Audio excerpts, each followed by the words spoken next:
Ang conversion raw ay laging nag-uumpisa sa isang uri ng krisis, no? Yung krisis na yon pwedeng dramatic, no? Talagang maladrama o simple pero malalim, no? Minsan, sa pang-araw-araw na buhay, darating ang conversion doon sa minsan pagod na pagod ka at mapapatanong ka na, ito na ba lang talaga ang pakay ko sa buhay? Walang nakakakita niyan, walang nakakarinig, walang dramatic na pangyayari sa paligid mo. Pero may isang tinig sa loob mo na nagtatanong na, ito ka na nga ba lang? At minsan, uuwi yon sa malalim na pagsasaliksik, pagsusuri ng buhay, at umuwi na nga sa paghahanap. Ano bang mahalaga sa iyo? Bawat tao, meron tayong scale of values or hierarchical values, may pinaka-importante sa buhay natin. Iba sa atin, pagpalagay natin career, or trabaho, or iba sa atin siguro pamilya, mga relasyon natin sa mga mahal natin sa buhay. Iba sa atin siguro success, achievements, pera, maging mayaman, umasenso sa buhay. Ngayon, kung magaganap ang conversion experience, magbabago yung scale of values. Kaya pag sabihin natin conversion, reorientation rin yan. Pagbabago ng direksyon ng buhay. Nakagisnan kong buhay maganda. Meron kaming pwesto sa retail market na mga gulay at saka mga prutas. Ang tatay ko naman, security guard sa Subic. Mga anak, baba na kayo, kakain na. 5 kami magkakapatid. Ako ang panganay. Maganda ang nanay ko, syempre mabait.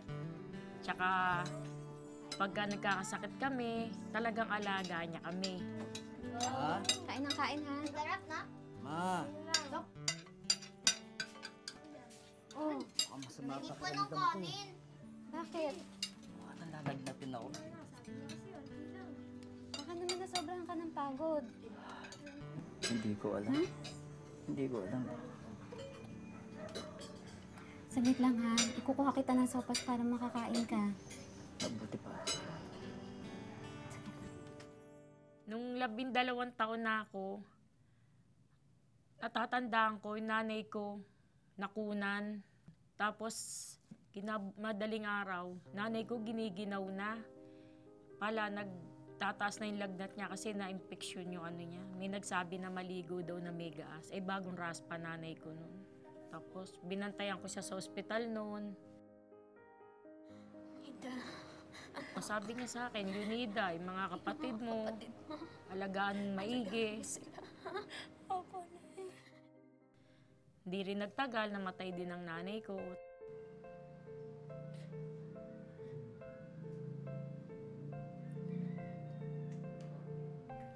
Nung mamatay yung nanay ko, yun na, nahinto na ako sa pag-aaral.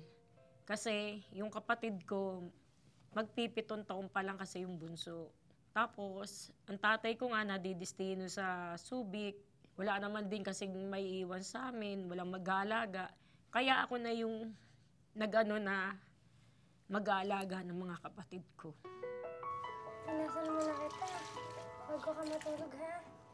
Ako nagpapaligo sa kanila. Dumi mo na Ginugupitan ko yung buhok nila. Tapos ginugupitan ko ng kuko. Pag nakikipaglaro sila at may maaway sa kanila, siyempre pagtatanggol ko.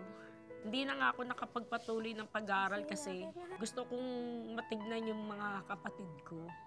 Sila na lang ang nag-aaral.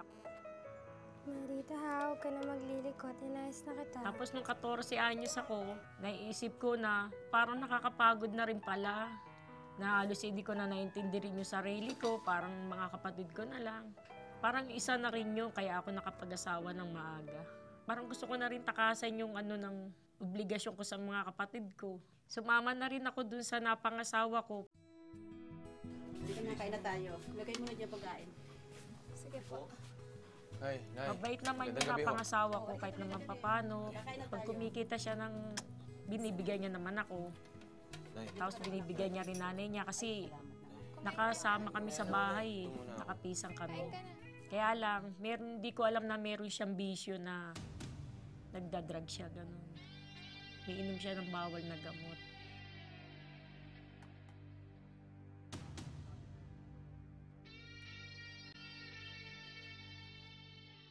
Nung edad, maglalabing 5 taon na ako, yun, nagbuntis na ako sa panganay kong anak.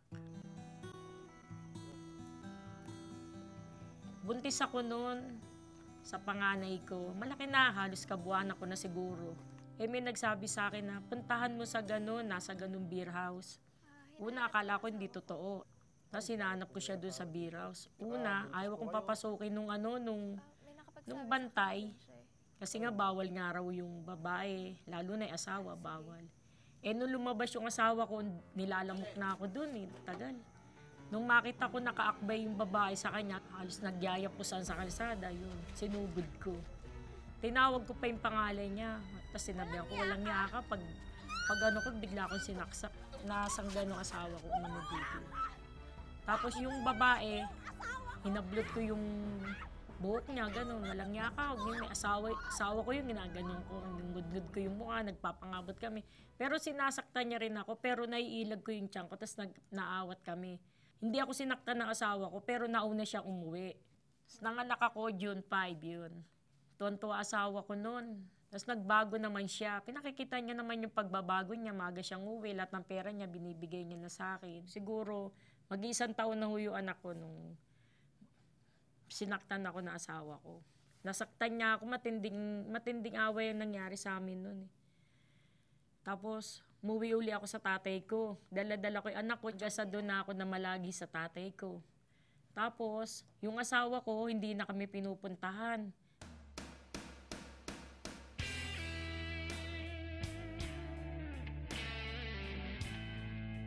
Sabi ko maghanap ako ng trabaho. Naglakad ako magmula sa amin hanggang Abinida. Lakad lang ako mula hapon, inabot na ako ng gabi sa paglalakad. Talagang hindi ko pa alam kung anong lugar yung pinasok ko. Basta nakita ko lang may nagsasayawan, nagiinuman. Ate, parang naligaw ka yata. Naghahanap kasi ako ng trabaho. Actually, parang nahalata ko na nga eh. Pwede? Ibibigyan ko sa'yo ng trabaho. Ano pa trabaho? Halika, sumunod ka sa akin. May pa nila ako, gano'n. Sabi kung ano raw yung makikita kong gagawin ng mga dancer, gawin ko rin daw. Oo naman ako ng oo. Basta nasa isip ko nung basta pag uwi ko, kailangan may pera akong dali.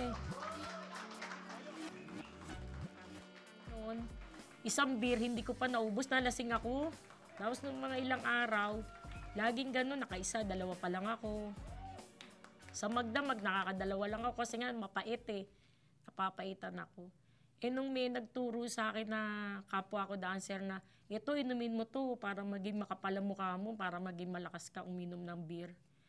Sabi niya, malakas ang kita mo. Tapos tinuruan nila ako mag-syrup. Balot! Isang gabi, nagulat na lang ako nung nagsasayaw ako doon sa loob ng beer house. Nakita ko yung asawa ko, siya pala yung nagtitinda ng balot penoy. Ano ba? Ay, ano na? Susunod na lang tayo. Balot! Di ba yung mga lacking yan? Sabay na tayo. Sige, antay tayo. Ida, mag-usap tayo. Ngayon ko lang siya nakitang umiyak eh. Ida. Kung ano mang kasalanan. Totoo nun, ayoko na. Kasi hindi alam ng asawa ko na mag-abroad ako, mag-Japan ako. Pinangakuan ko lang siya na kunyari makikisama ako sa kanya. Pero ang totoo nun, hindi bukal sa kalooban ko. Tapos yun, isang beses lang kami nagtalik, hindi ko alam na makakabuo na pala yung ganun.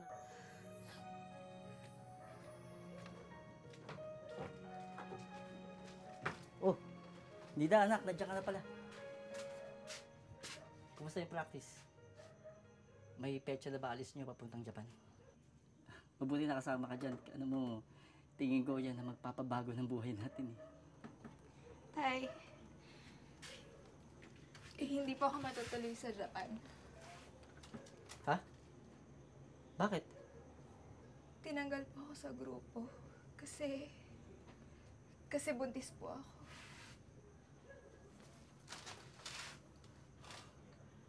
Sino ama? Yung asawa ko po. Yung gumuhula at yung pangarap ng tatay ko. Mula nung parang napapansin ko na yung hindi na siya umiinom ng gamot na sa sakit niya, humihina na yung katawan niya. Parang sinira ng asawa ko Tay. yung buhay ko. Nakisama ako uli sa kanya hanggang sa ipinanganak ko yung pangalawang anak ko. Pero nakakaramdam na ako ng galit sa kanya kasi dahil nga sa ginawa niya, hindi na natupad yung pangarap namin.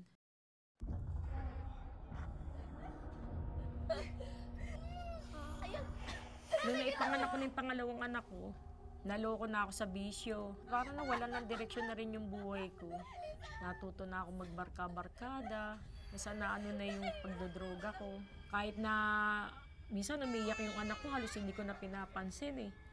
Kasi parang yung galit ko sa tatay niya na ano sa anak ko. Tapos nung yun, naloko na ako sa bisyo. Kinuha ng asawa ko yung anak ko.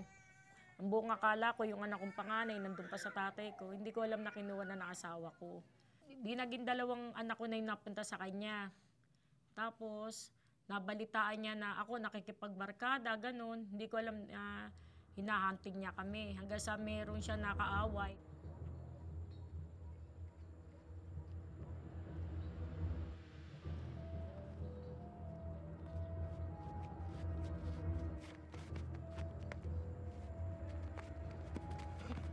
Nung nabalitaan ko na patay yung asawa ko, siyempre umiyak ako pero parang nabunutan na rin ako ng tinik. Kasi marami nga siyang ginagawa sa akin pananakit nung araw.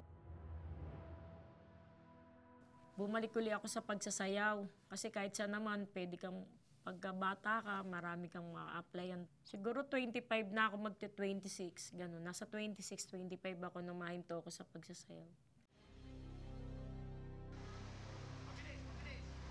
Nasama naman ako sa sindikato. Mga naglalabas kami ng mga bulto-bultong mga damit, mga kung ano ng mga gamit na ilalabas namin. Ang mahawak din sa amin, pulis. Marami kami pinupuntahan. Tapos yung halos yung sasakyan namin napupuno ng mga nilalabas namin mga gamit. Pagdating ng uwian namin, partihan namin, 5,000, 7,000. Nakakatuwa dahil siyempre, ang bilis kumita ng pera eh. Nung mga panahon na yon, hindi ako nakakaramdam talaga ng takot. Hindi man lang ako nakukonsensya kasi ang nasa isip ko noon, pag-uwi namin ito, pera na naman, partihan eh. Yun ang nasa isip ko noon, kundi puro pera. Pupunta ako sa mga barkada ko, magbibisyo kami. Tapos pagka-bisyo, susugal ako. Halos nung umaga na ako, habang nagsusugal ako, umiinom ako.